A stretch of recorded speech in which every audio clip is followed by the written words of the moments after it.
d'être axé sur donner de la valeur. Dans le fond, il faut juste que tu proposes la valeur, tu la donnes, puis on est tout finit par te revenir. At some point, ça existe tout le temps, là. Fais des choses bien négatives dans ta vie, puis traite les gens avec aucun respect.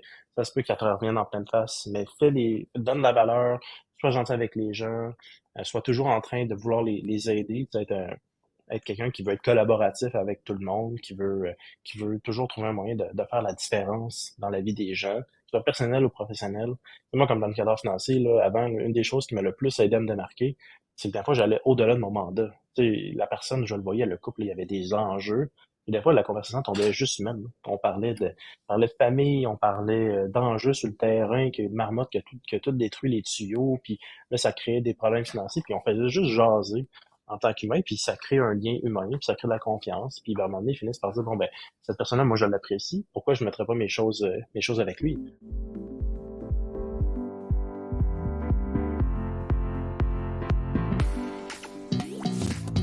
Vous écoutez Les Pros de l'assurance, présentés par Emma Assurance Vie. Bonne écoute!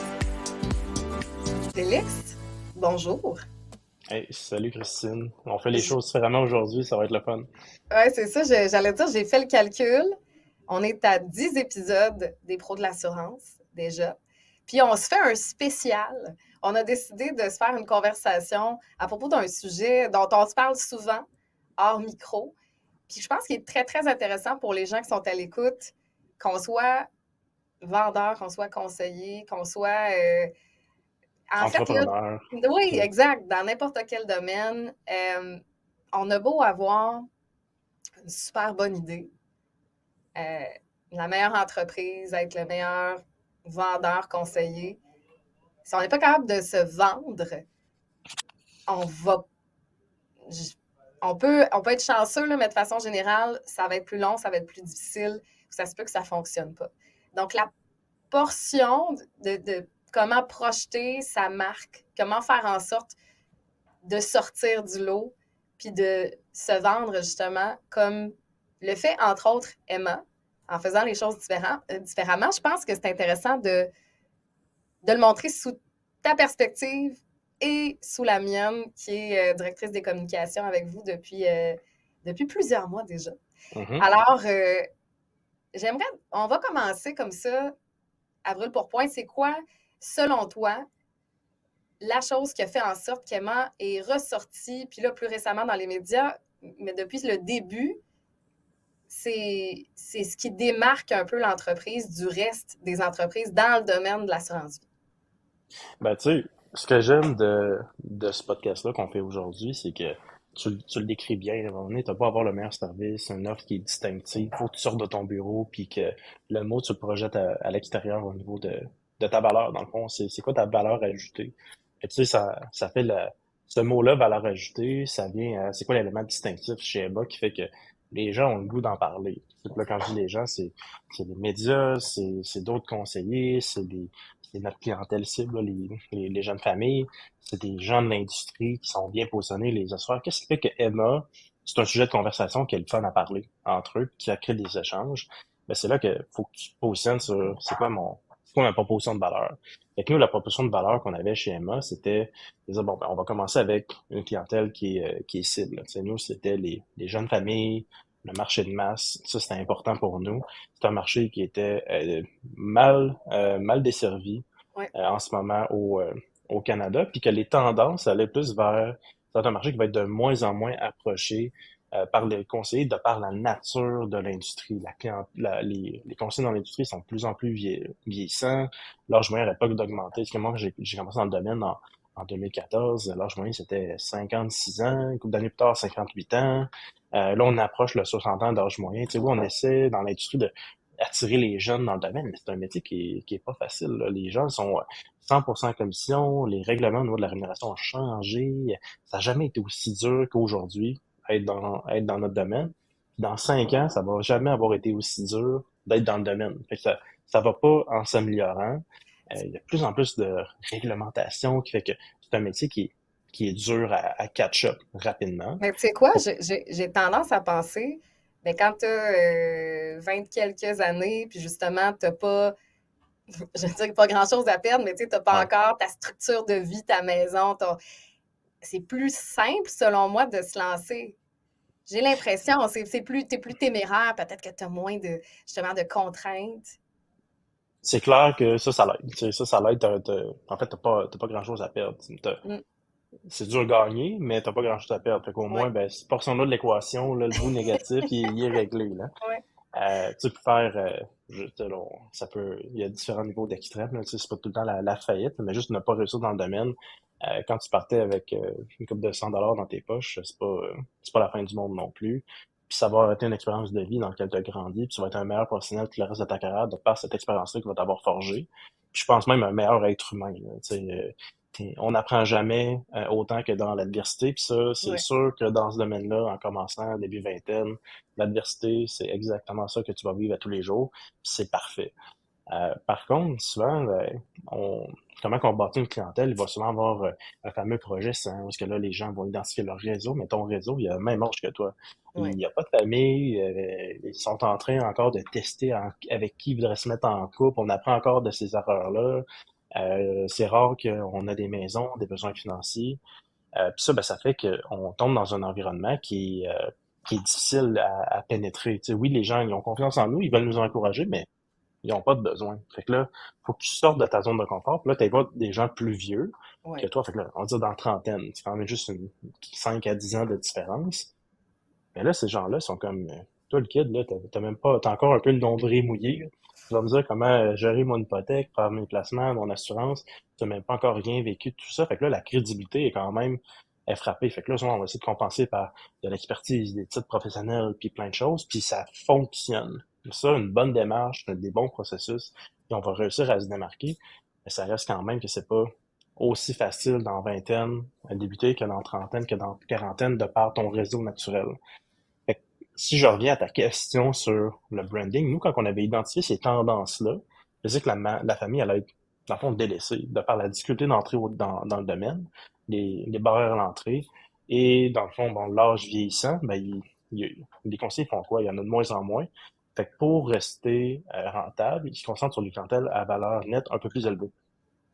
Donc, des gens qui sont plus vieux, qui ont des fonds de retraite, qui ont des entreprises, qui ont des métiers à haute rémunération, mais ça crée un gap dans le domaine.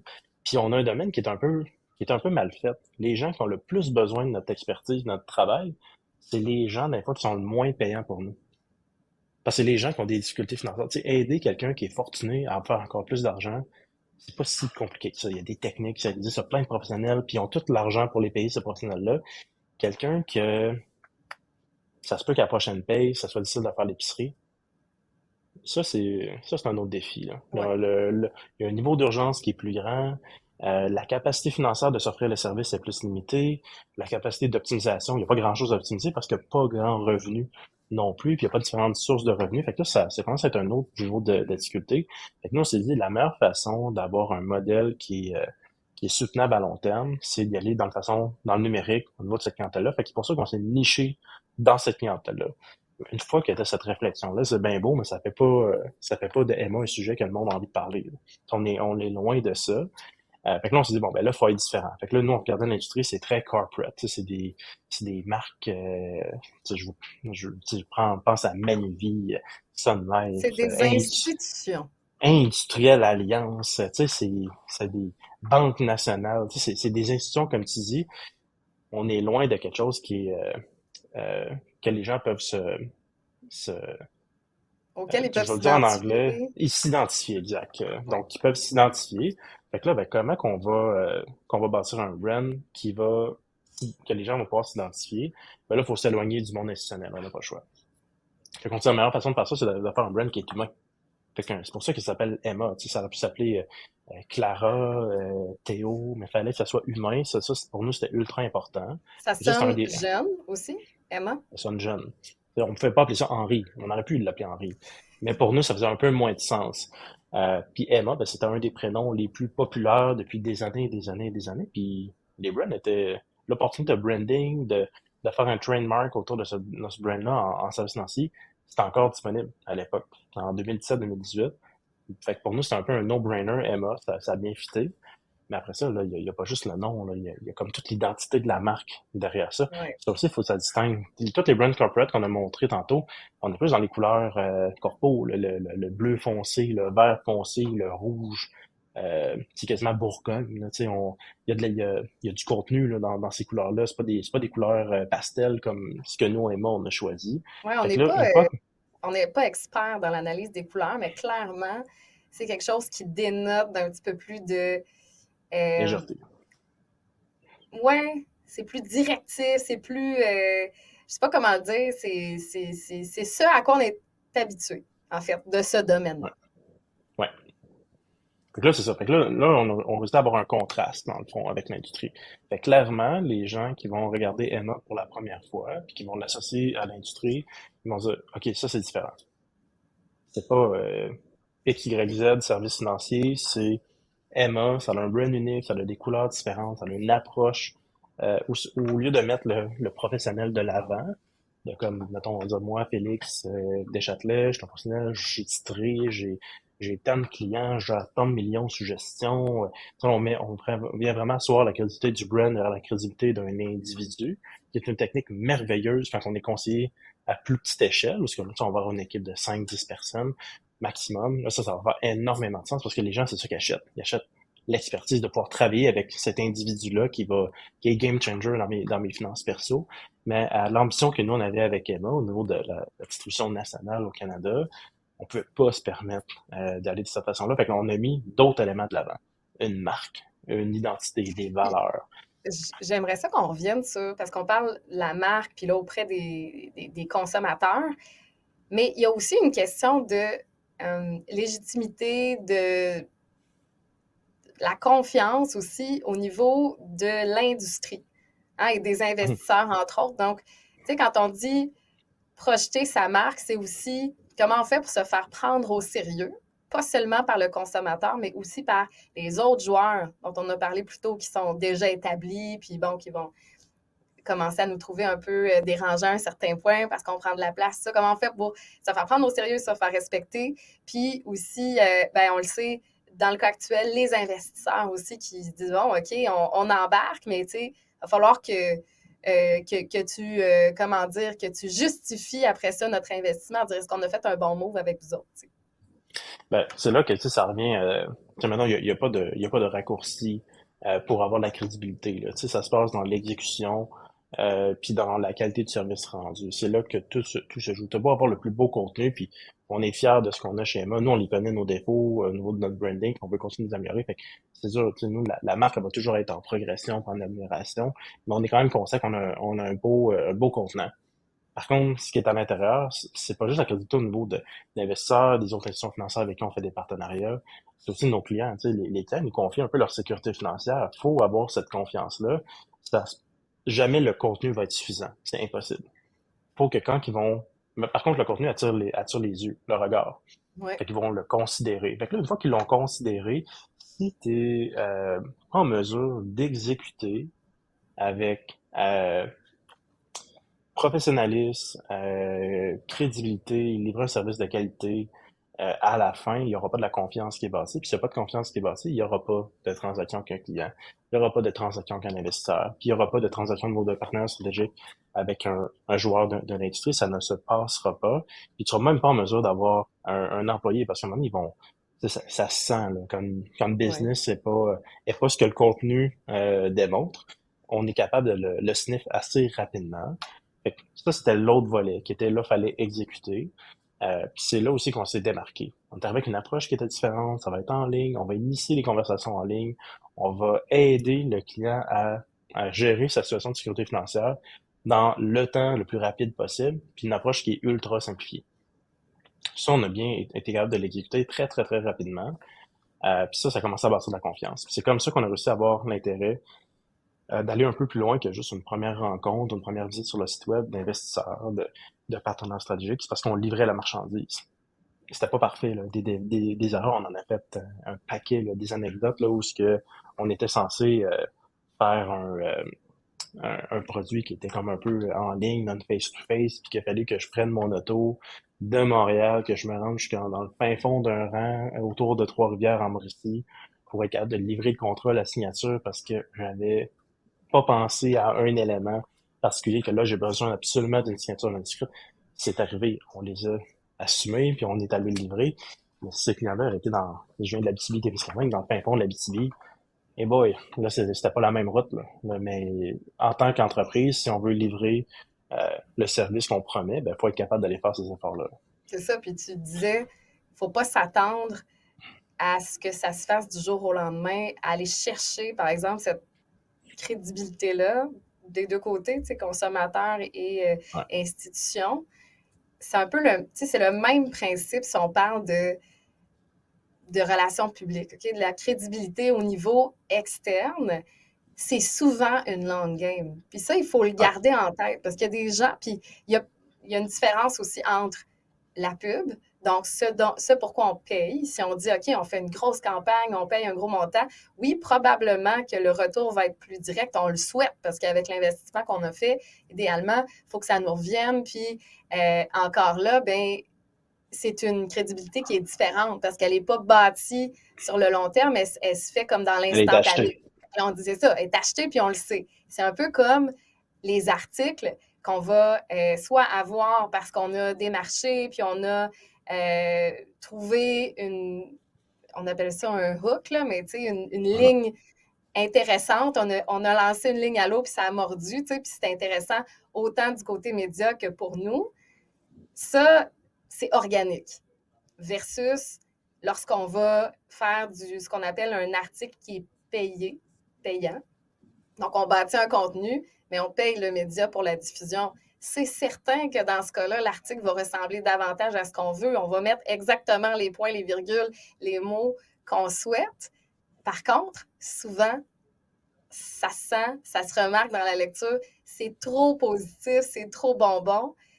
Puis c'est là un peu le défaut. Puis tu sais, chaque technique, chaque stratégie a sa place, mais pour une entreprise qui se bâtit, moi, en tout cas, je préfère 100 fois un contenu qui est organique, moins récurrent, peut-être moins souvent, mais quand ça arrive, ça a tellement une portée plus grande parce que tu le sais que ça vient organique. Ça vient de Donc, la bonne place. Ça vient de la vient de bonne la place. bonne Ça vient de place, ça a la été créé. crédibilité. Ça vient d'un professionnel Exact. que lui, il sélectionne des sujets dans lesquels Ouais. il va écrire. Donc, c'est de la Lui, il dit, valeur hey, ajoutée. aujourd'hui, moi, je parle de cette entreprise-là, de ce professionnel-là, parce qu'il Ouais. se démarque. Je l'ai invité à collaborer sur mon article parce que ce qu'il avait à dire, c'était intéressant. Puis je pense que c'est assez intéressant que mes lecteurs vont l'aimer. Ça change toute la game. Tu sais, nous, on l'a vécu là, autant dans ma carrière de planificateur financier que chez Emma.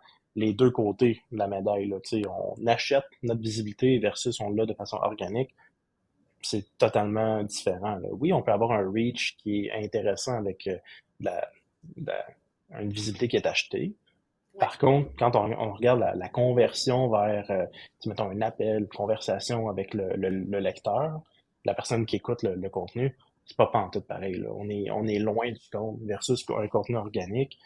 Pour un reach équivalent, tu as bien plus un contact de qualité avec ton audience. C'est pas la même game. Puis aujourd'hui, comme consommateur, on est tellement rendu sensible à aller voir. Tu sais, les articles, ils vont dire que c'est un article qui est C'est écrit. promu Ouais. en collaboration avec. Ouais. On est capable de le sentir sans même lire l'article. Rapidement, nos yeux, notre subconscient va les lire, ces petits détails-là. On va s'en rendre compte. Des fois, juste par la photo qui est choisie pour l'article, écoute, les yeux nous saignent tellement qu'on le voit que c'est un Mais article qui est acheté. c'est le même principe que d'avoir des commentaires sur Google ou sur Trustpilot Ouais. ou des vrais commentaires versus quelque chose qui est planté. Puis des fois, c'est difficile je dirais, de voir la différence entre les deux, mais tu sais, juste en tant que business, là, aimes-tu mieux avoir des vrais consommateurs vraiment contents ou juste des faux commentaires qui là, attirent des gens, mais qui, en bout de ligne, te donnent pas le vrai pouls de ton entreprise? Écoute, je préfère avoir un commentaire négatif Ouais. avec un paragraphe de 350 mots qu'un juste simple et rapide. Excellent service. Ça m'amène à rien comme valeur. C'est le Non, fun, t'es c'est un content, mais beau- c'est pas. Ouais, Parce exact. que l'autre commentaire négatif, il me permet de progresser. Il me permet aussi de démontrer que, écoute, on est tous humains. On va y aller avec humilité, là. on a fait une erreur, on s'est planté, on a mal servi cette personne-là, on a un commentaire qui est négatif. Donc, on va aller appeler cette personne-là, on va essayer de voir qu'est-ce qu'on peut faire pour réparer les ponts si c'est possible. Puis après ça, on va juste travailler sur l'élément qui a fait tomber ce mauvais commentaire-là pour essayer de s'améliorer. Si tout le monde te dit tout le temps, t'es beau, t'es fin, à la fin, dans 10 ans, t'as pas nécessairement progressé. Non, exact. Puis, tu sais, j'allais renchérir avec l'importance de, quand on dit de donner avant de recevoir, tu sais, justement, là, d'avoir cette approche-là aussi avec les clients, mais avec les médias. Si on dit, OK, moi, je vais fournir du contenu, je vais, des fois, en tant qu'entreprise, juste de dire, OK, je vais mettre ça sur ma plateforme, je vais le rendre disponible. Je m'attends à rien, mais j'espère que. Puis je vais le pousser comme ça, puis je peux l'envoyer ici et là à certains médias, mais sans nécessairement attendre toujours un retour. Juste de rendre disponible du Mhm. contenu à valeur ajoutée, autant pour vos clients. Puis tu sais, la même chose, ce qu'on fait en ce moment. Donc, c'est, on peut produire un podcast. Ça, c'est des coûts qui nous reviennent. On ne fait pas d'argent avec ça Ouais. directement. L'objectif, c'est de dire, OK, moi, j'ai envie de me positionner comme, par exemple, pas le mentor, mais tu sais, bon, je donne des conseils, je fournis ça à des conseillers. Puis comme ça, ben, je deviens une ressource pour eux. Mes clients, ben, on a fait des capsules d'éducation. Et nous, on mise sur ça. Ça fait partie de nos valeurs d'entreprise. Donc, on crée du contenu qui va se rattacher, qui va faire tout le sens du monde avec l'entreprise qu'on a bâtie, qui est d'assurer des familles, puis là, de les garder informés de pourquoi ils font ça, c'est quoi l'importance. C'est aligné Ça, avec les valeurs de c'est la l'entreprise. clé, là. Tu l'as bien dit, mais d'être axé sur donner de la valeur. Dans le Oui, fond, il faut juste que tu proposes la valeur, tu la donnes, puis on est tout fini par te revenir. Tu sais, le karma, là, c'est un concept bien large, là, mais à some point, ça existe tout le temps, là. Fais des choses bien négatives dans ta vie, puis traite les gens avec aucun respect. Ça se peut que ça te revienne en pleine face, mais ben oui. donne de la valeur, sois gentil avec les gens, sois toujours en train de vouloir les aider. Tu sais, être quelqu'un qui veut être collaboratif avec tout le monde, qui veut toujours trouver un moyen de faire la différence dans la vie des gens, que ce soit personnel ou professionnel. Moi, comme dans le cadre financier, là, avant, une des choses qui m'a le plus aidé à me démarquer, c'est que des fois, j'allais au-delà de mon mandat. Tu sais, la personne, je le voyais, le couple, il y avait des enjeux. Et des fois, la conversation tombait juste humaine. On parlait de famille, on parlait d'enjeux sur le terrain, que une marmotte qui a tout détruit les tuyaux, puis là, ça créait des problèmes financiers, puis on faisait juste jaser en tant qu'humain, puis ça crée un lien humain, puis ça crée de la confiance, puis à un moment donné, ils finissent par dire, bon, ben, cette personne-là, moi, je l'apprécie, pourquoi je ne mettrais pas mes choses avec lui? Fait que Mhm. c'est comme, avec cette attitude-là, tu vas toujours avoir un retour à quelque part, puis si t'en as pas, ben, aider les gens, ça fait toujours du bien quand tu te touches le soir. Ouais, Tu as le sentiment d'avoir c'est ça. gagné ta journée, puis d'avoir fait quelque chose de bien. Ça, j'ai une bonne anecdote par rapport à donner, parce qu'avant même Emma, j'ai réussi à avoir plusieurs parutions comme expert invité dans des articles sur la finance personnelle, dans le journal La Presse. J'avais eu des invitations pour des capsules vidéo, des gens qui faisaient du contenu, des invitations sur des podcasts. J'avais eu plein de petites invitations comme ça, puis une des choses que j'avais fait pour me démarquer, parce qu'il faut quand même avoir une stratégie. Là. Oui, des fois, ça va arriver avec aucune stratégie, puis là, on a des belles invitations, puis les choses se passent, mais quand il y a une stratégie derrière, euh, c'est un petit peu plus prévisible d'avoir des résultats. Même si on donne de la valeur constamment, puis on n'attend rien en retour, il y a des façons de comme maximiser son effort 100%. pour le Ouais. résultat. OK? Une des choses que moi j'avais fait, j'avais acheté tous les livres de finances personnelles qui avaient été écrits par des journalistes au Québec. J'ai fait ça. Ceux qui Je les ai te lus. recevaient ou tous les journalistes? Ben, les journalistes que, ben, moi, genre, là, en ce moment, j'ai aucune invitation, là. OK. La seule chose que je OK, fais, moi, OK. je suis jeune planificateur financier, j'ai mon cabinet, je suis impliqué dans les compétitions universitaires à l'Université Laval, comme coach pour les cas de planification financière. J'ai fait ça pendant 5 ans. On a fini premier parmi les universités de l'Est du Canada, multiples reprises, puis ça va bien, mais moi, je fais juste donner, puis j'aide les jeunes dans le domaine, dans la même compétition que moi, j'avais participé quand j'étais à l'université.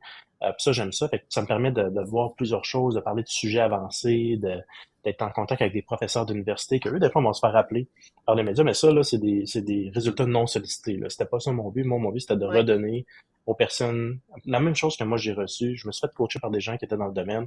Fait que je voulais rester quelqu'un qui donnait de la valeur, redonner en fait, ce que j'avais reçu.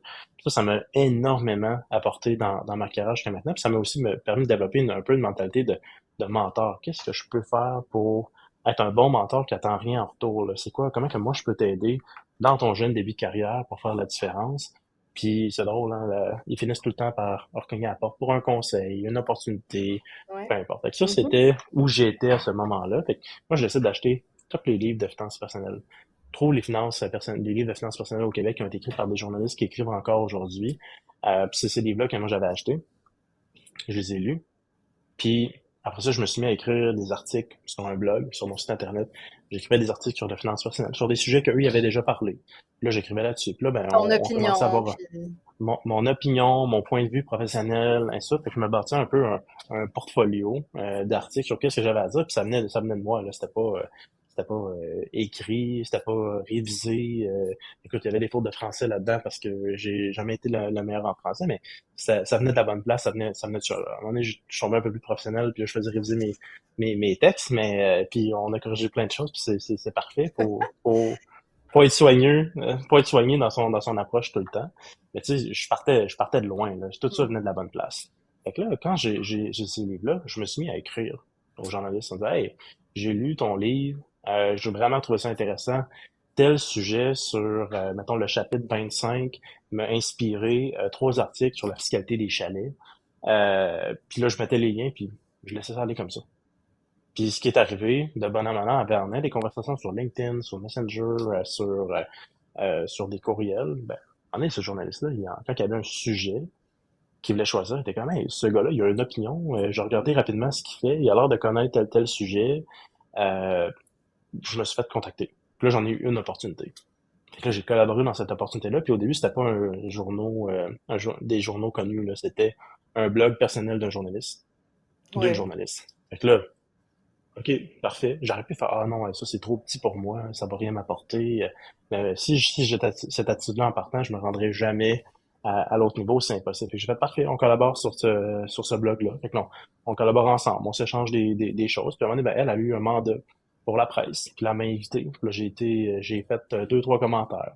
Je me suis préparé à l'entrevue, j'ai donné du contenu, j'ai envoyé toutes mes notes personnelles sur la presse. J'ai essayé d'en donner pour son argent dans ce contenu-là pour essayer de finalement me démarquer. Elle a l'air d'avoir aimé ça parce qu'elle m'a réinvité. Elle m'a réinvité. Là, il y a des gens qui ont vu cet article-là, qui m'ont contacté. Là, j'ai eu d'autres opportunités d'écrire pour d'autres personnes, de collaborer sur des vidéos, sur des capsules. J'ai été invité pendant à des stations de radio locales pour parler de certains régimes qui Puis on existent, autant des s'entend, là, rigueurs. Félix, il n'y avait pas de scandale autour de toi, il n'y avait pas d'événement particulier qui faisait que les gens t'appelaient tout d'un coup tous en même temps. C'est vraiment l'effet boule de neige de Ouais. j'ai j'ai lu des livres, j'ai écrit des articles, il y en a quelqu'un a aimé, j'ai eu une entrevue, puis après ça, une autre, une autre, une autre. Donc, c'est vraiment l'effet Fait suivant boule de de tes neige, là. efforts. Puis donc, you were planting seeds. C'est vraiment ça. C'est vraiment Mais sans ça. vraiment m'en rendre compte. Tu sais, moi, au début, ce que je voulais, c'était avoir une clientèle, c'était me faire connaître, puis que les gens, un jour, tombent sur ces articles-là. Quand même, ces articles-là, surprenamment, ils sont mis à être rankés dans Google, puis les gens, quand ils cherchaient ce sujet-là, à être vente d'un chalet, fiscalité, ils tombaient sur notre article. Puis là, on était comme, oh, ben, mon Dieu, puis ça nous a amené plein de clients, là. Fait que juste ça, c'était le fun. Et au début, ça venait juste de la place de comme, écoute, je suis jeune dans le domaine, j'ai 23, 24 ans, je suis originaire d'Abitibi-Témiscamingue, je pars mon cabinet à Québec. Oui, j'ai un petit réseau d'amis d'université, mais il y a personne qui est prêt à faire de la business avec moi parce qu'ils n'ont pas de besoin. Comment je peux me faire connaître dans cette clientèle-là? Je me suis promené partout au Québec, là. J'ai à Sherbrooke pour des clients à Montréal, l'Abitibi, Québec, en région, Saguenay. À un moment donné, j'ai fait des allers-retours pour des clients. Puis là, ben, de fil en aiguille, je me suis démarqué, je me suis développé une expertise. Les gens, comme avec ces invitations-là, ben, tu te fais connaître. Puis ça n'a jamais été incroyable comme résultat, là. Mettons, quand j'étais invité dans une radio locale pour parler d'un sujet précis, s'il y a un client qui découlait de ça, c'était bien beau, mais il y avait tout le temps quelque chose qui se passait. Fait que moi, j'étais comme, bon, ça m'a pris quoi? 1 heure de mon temps, trouver un parking, de placer en auto, m'asseoir dans le studio, je fais ma capsule de 15 minutes, je repars, je retourne au bureau, je fais mes choses. Ah, le téléphone sonne 3, 4 jours après, la personne avait écouté l'article, le temps qu'elle me trouve sur Internet, parce qu'au début, sur Internet, j'étais pas seulement facile à trouver, je savais pas comment me bloguer. Tu sais, quand je m'en vais faire une Ouais. entrevue, faut que tu dises ton nom clairement, c'est quoi ton entreprise, puis où les gens peuvent te trouver. Tu sais, on trouve tout le temps ça drôle, là, tu sais, à la fin, il y a un show de radio, une émission de TV, tu sais, où on peut, mettons, les humoristes sont Ah, invités, mais où on c'est peut tellement trouver tes important. billets, puis là, ils vont dire ton nom.com, puis Ouais. c'est ultra important. Puis ça, souvent, c'est des erreurs d'amateurs que j'ai faites à maintes et maintes reprises avant de catcher que quelqu'un me dit Hey, toi, Félix nous a pas dit où on peut te trouver. Tu t'appelles pas juste Félix, t'as un nom de famille, t'as un site internet. Puis là, il s'est mis comme à me faire ma plug. J'ai fait pas fou ça. Mais, Là, tu j'ai sais, commencé à le faire, puis là, ça a donné plus de résultats. Là. puis ce dont tu parles, on s'en est parlé souvent aussi, tu sais, l'importance de prendre part à la conversation. Donc, Ouais. toi, là, tu t'es dit, OK, dans le domaine, je veux me positionner, euh, puis je veux me positionner comme un expert de ce que je fais. Puis c'est pas faux, là. On est Mhm. expert de notre domaine, puis c'est pas un fake it till you make it, c'est genre, je fais de moi un expert en justement en étudiant le domaine, en lisant ce qui se fait là-dessus, puis en donnant mon opinion. Puis ton opinion est aussi valable qu'un autre. Puis là, ça fait en sorte que justement, ben, à force d'être dans les médias puis d'y apparaître, ben, tu deviens tranquillement pas vite quelqu'un qu'on invite. Et ça, si je peux donner un conseil pour tous ceux qui nous écoutent, toutes celles qui nous écoutent, qui commencent, qui ont définitivement pas les moyens d'avoir quelqu'un expert en PR avec eux qui les accompagne, je dirais, n'hésitez pas à contacter les médias. De un, les Mhm. adresses des journalistes sont très, très, très souvent collées à leur nom dans les articles en ligne. Donc, c'est pas si difficile de trouver l'adresse. Il y a moyen aussi d'aller sur le site du média, de trouver. Si vous cherchez un peu, là, vous allez trouver. Vous pouvez les contacter sur LinkedIn. Il y en a qui Twitter. sont sur Twitter, il y en a qui sont sur Messenger. Honnêtement, là, toutes les façons sont bonnes. Ils sont actifs partout parce qu'eux, ils cherchent le Les prochain sujets sujet. constamment. Puis vous, vous cherchez à ce qu'on parle de vous. Puis souvent, ça intimide les gens. Si vous n'êtes pas du milieu, c'est comme une bébite, un journaliste, hein? Mais même chose pour vous, pour le journaliste. Bref, c'est Ouais. des deux côtés. Mais il faut que vous sachiez quelque chose. C'est vous apporter, vous donner quelque chose qui a une valeur aux journalistes. Il y a de fortes chances qu'ils vous contactent. Puis là débute une relation qui peut vous mener, comme tu l'as expliqué, Félix, beaucoup plus loin avec d'autres entrevues, d'autres. Mais il ne faut pas avoir peur de lancer des lignes à l'eau. Là, vous pouvez proposer des sujets qui vous semblent intéressants par rapport à l'actualité. Vous écrivez Salut, moi, je fais ça dans la vie. J'ai lu, comme tu le dis, j'ai lu ton article, j'ai lu ton livre, j'ai vu passer telle chose. Voici mon opinion. Puis ça se peut qu'il n'y ait pas de retour. En fait, il y a de fortes chances que vous n'ayez pas de réponse tout de suite. Mais si à chaque semaine, vous écrivez au même journaliste Hey, salut, comment ça va? J'ai pensé à ça, j'ai une autre idée, on pourrait parler de ça. À un certain moment, je vous le dis, ça va mordre. Il y a quelqu'un qui va répondre. Ils vont peut-être vous dire Ah, ben, je vous conseille de contacter telle autre personne qui sont plus. Puis là, vous allez récolter, vous, des adresses courriels de ces médias-là. Puis comme ça, vous allez commencer à vous bâtir une liste. Puis, tu sais, j'ai été, oui, du côté média, moi, j'étais de l'autre côté. J'ai été recherchiste aussi à un certain moment dans ma vie.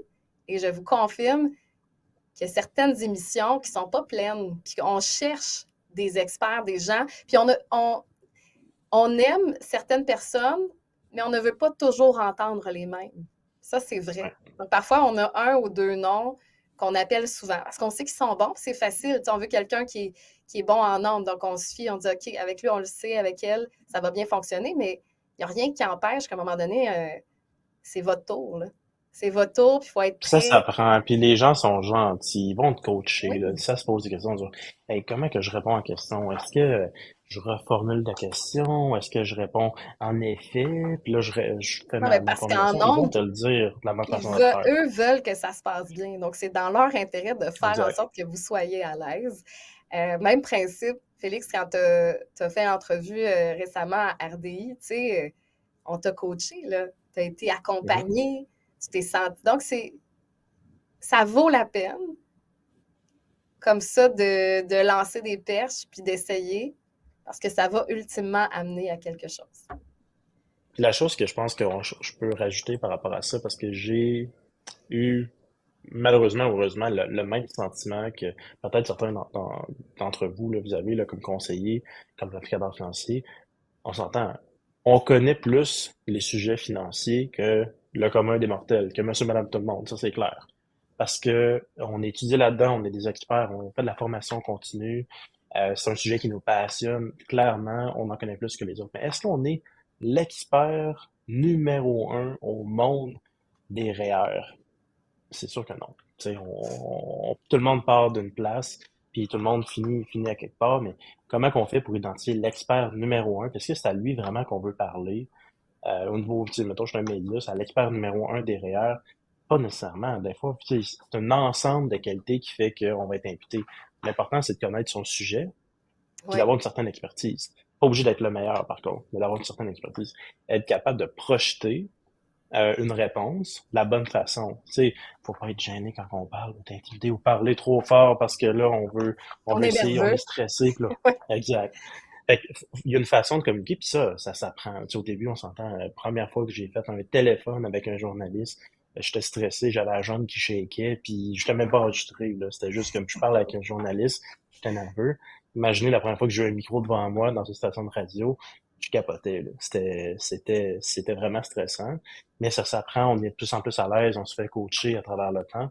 Mais l'important, c'est de rester humain. Tu sais, on en parlait l'autre fois, Christine, dans les personnes dans les médias, là, qui ont la meilleure réception du public. Moi, il y en a tout le temps deux qui me viennent en tête constamment. C'est Gino Chouinard de Salut Bonjour.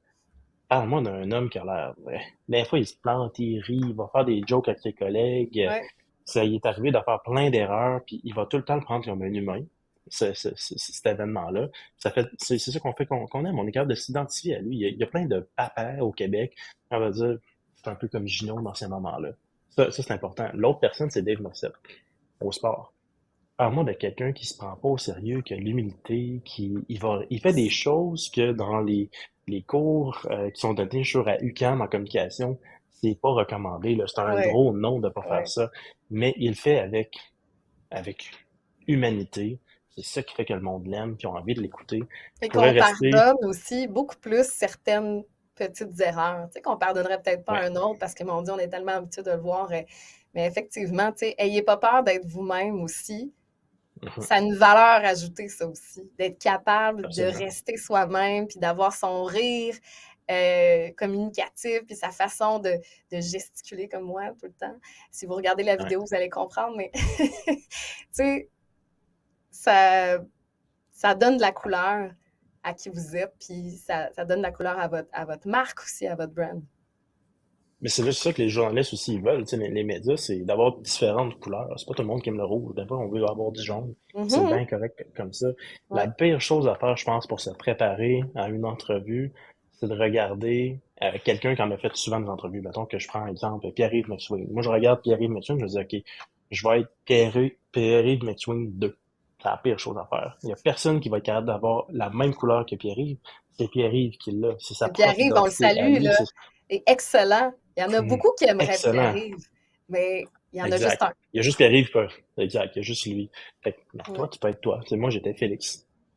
Mais Félix, au début, là, il parlait pas de la même façon. Je me tenais extrêmement droit. J'utilisais un vocabulaire et une voix pour essayer de bien m'exprimer et avoir l'air plus professionnel. C'est pas moi, ça. Je vais utiliser des anglicismes. Des fois, je vais dire des si avec des raies, puis ça fait partie de ma personnalité, de mon bagage de communication. C'est Ouais. correct. Dans le fond, il faut juste l'accepter. Puis c'est ça qui fait que vous allez être invité parce que vous avez l'air d'être authentique. Ça fait toute la différence. Ouais, puis j'aimerais qu'on termine avec une autre, je dirais un autre volet de dans la projection de son entreprise puis de sa marque.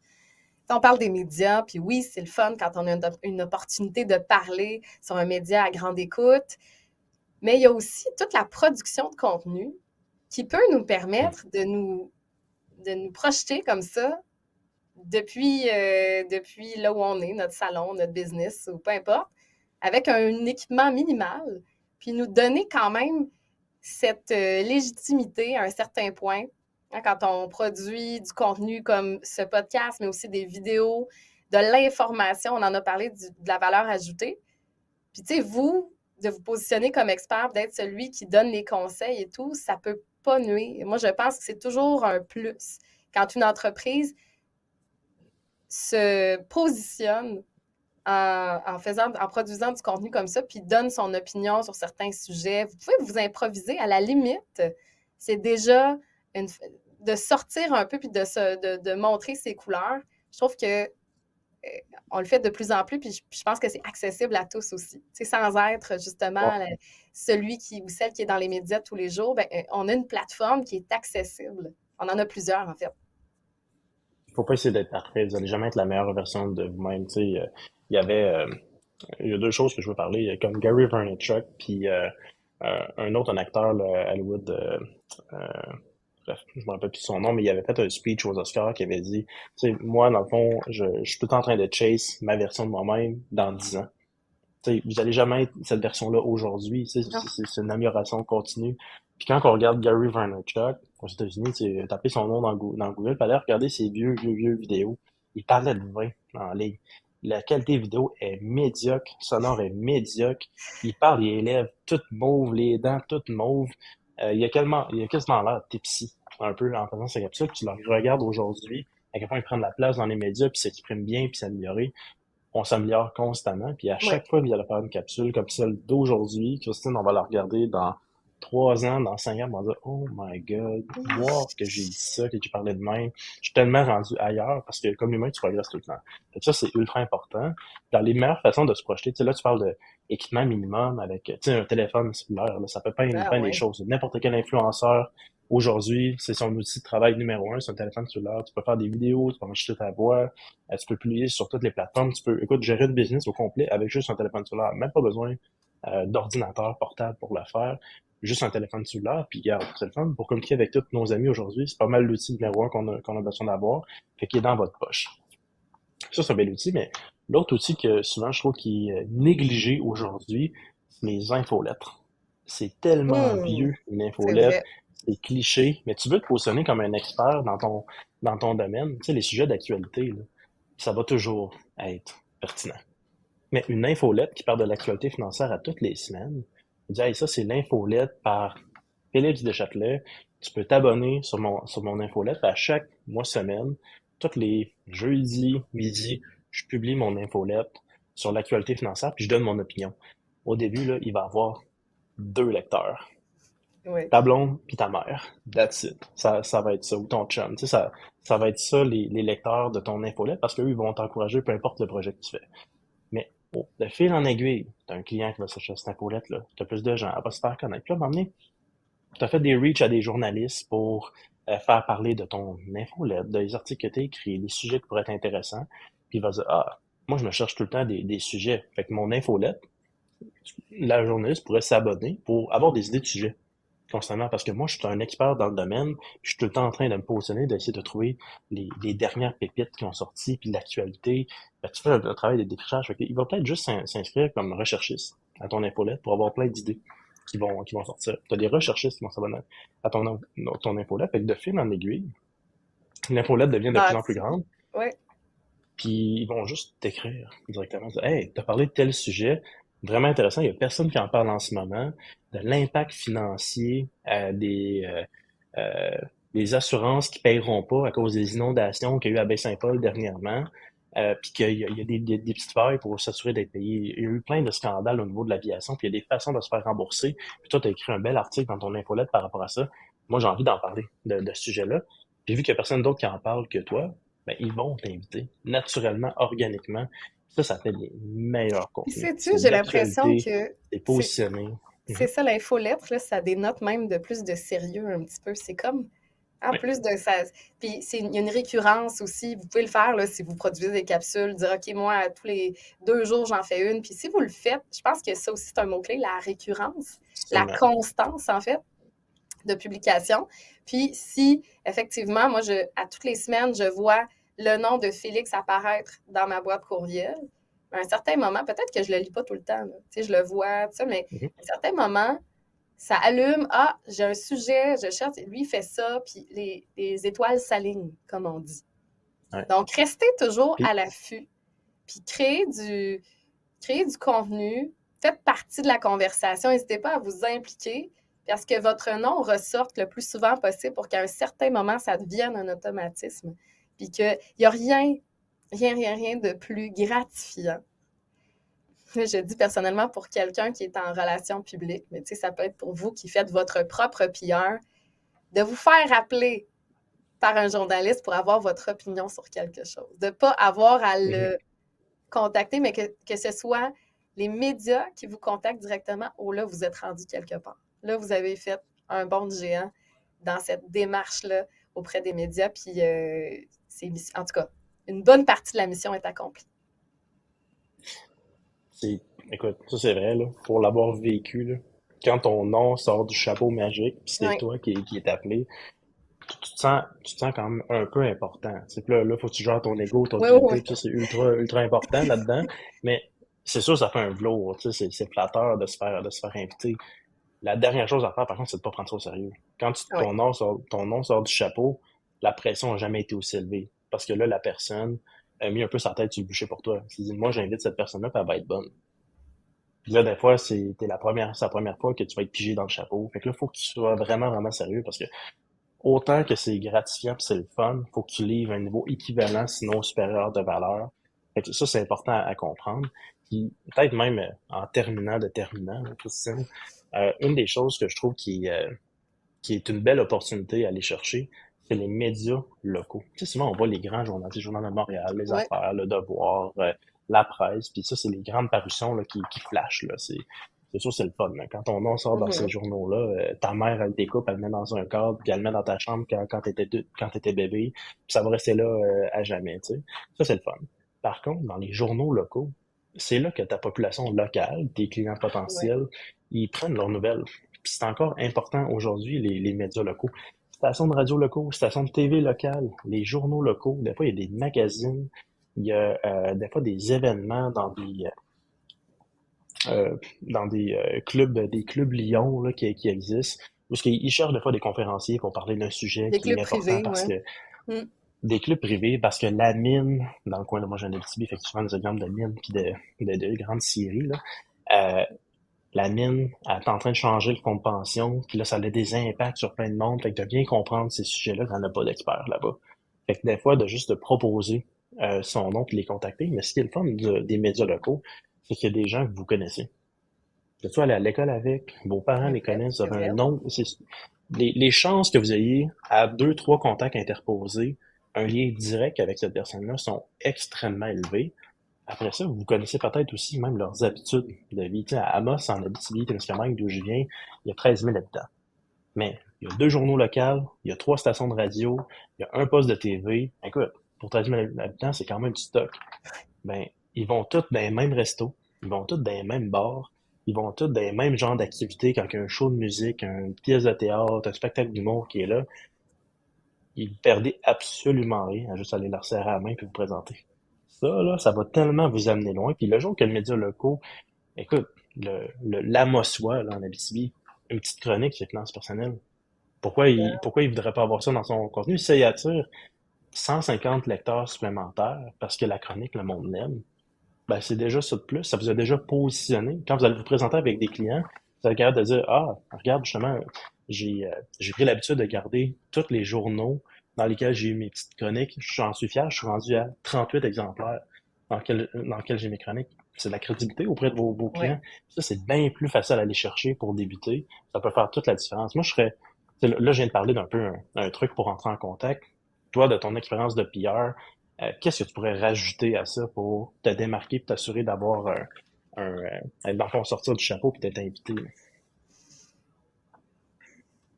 Je reviendrai. Moi, je sais que, puis je veux pas parler ici d'acharnement, je veux parler de persévérance. Mhm. Si vous, si vous êtes, puis on a parlé de constance aussi, mais tu sais, lâchez pas le morceau. Je vous le dis, si ce timing-là n'est pas le bon, parce que ça arrive souvent, puis on sait, les médias, ça va très, très vite. Puis ça se peut qu'on vous ait dit oui, puis finalement, le jour même, on vous annule parce que y a autre chose qui est dans l'actualité, puis c'est ça qui prône. Donc, ne pas lâcher. on y va, là, puis on écrit à toutes les semaines, puis là, les médias vont m'entendre, ils vont me détester, mais allez-y, faites-le, parce que ça fonctionne. Puis je dis, ils vont me détester, pas tant que ça, parce que si c'est du contenu pertinent, ils sont gagnants. Donc, je vous le rappelle. Puis, l'autre sujet, parce que je vous disais justement que l'actualité prend toute la place, mais collez-vous à un sujet d'actualité. Essayez de toujours aller chercher quelque chose qui se passe ou qu'on sait qui s'en vient, là, puis de coller votre ligne directrice à ça, pour faire en sorte que votre sujet soit d'autant plus pertinent pour un média. Au lieu de lancer n'importe quoi comme idée, bien, allez-y avec quelque chose qui colle avec ce qui se passe présentement pour que ça soit pertinent autant pour eux que pour vous. Donc, ça, c'est mon conseil de la fin. Puis, encore une fois, vous n'avez pas besoin nécessairement d'un expert là-dedans. Positionnez-vous comme expert, soyez-le. Puis, on espère en fait que le contenu d'aujourd'hui va vous aider à prendre confiance puis à vous vendre et à vendre votre business encore mieux. On pourra en parler pendant des heures, Félix, je pense. Vraiment, là, on s'arrête forcément parce qu'on doit aller travailler. Il faut qu'on aille faire notre journée. C'est ça qui arrive. Donc, on va se laisser là-dessus. Merci beaucoup. Merci beaucoup. Écoute, c'était le fun comme podcast parce que là, on a fait les choses un peu différemment. On avait pas d'invités, on était les deux ensemble, on parle d'un sujet qu'on parle régulièrement au bureau. Puis tu sais, là, nous, on est rendu dans les niveaux où on essaie de faire connaître la marque, pas juste un individu, puis le positionner. Fait que les défis sont similaires, mais sont pas nécessairement les mêmes. Mais je trouve de pouvoir en parler dans le podcast, puis je suis sûr qu'il y a quelques petites nuggets, puis il y en a qui vont prendre 2, 3 conseils, puis ça va donner des résultats. Ça, c'est quelque chose qui me rend bien fier parce que je trouve que la façon d'améliorer notre économie au Canada, c'est l'éducation financière. Ça passe par des gens qui ont le goût d'aller éduquer les jeunes, d'aller en parler. Puis si on vous a donné confiance aujourd'hui, de pas avoir peur, de vous projeter, d'offrir votre contenu, votre parole pour aller parler d'éducation financière, je pense qu'on a accompli quelque chose de vraiment bien aujourd'hui. À bientôt, Félix. À bientôt, Christine. Salut.